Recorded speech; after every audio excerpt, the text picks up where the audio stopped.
Vüqar Biləcəri necə demişdi? Kişi odur ki, az yesin, amma halaldan yesin.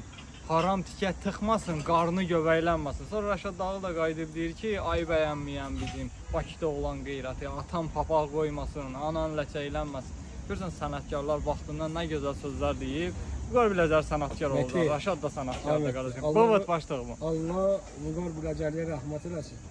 Rəşad Dağlı'nın da qapısını açsın. Bir dənə talışlar haqqında deyən kuplətdən deyim. Vüqar Biləcəri sonra deyirdi ki, deyir talışların yolunda qurbandır, bir dənə canım var, olar olmazım. Sonra Rəşad Dağlı deyir ki, Lənkəran axırımcı çörəyini versin sənə, gəl öz bağımdan dərib çiçəyini versin sənə, talışın ürəyini istə, ürəyini versin sənə.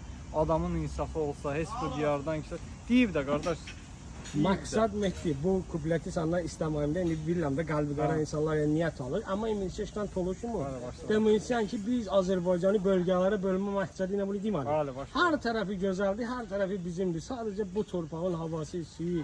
Doğma demişəm, öpürük hər kəsi, qalbi təmiz olun, qalbi qara olmayın, Mehdi ürəyimizdir.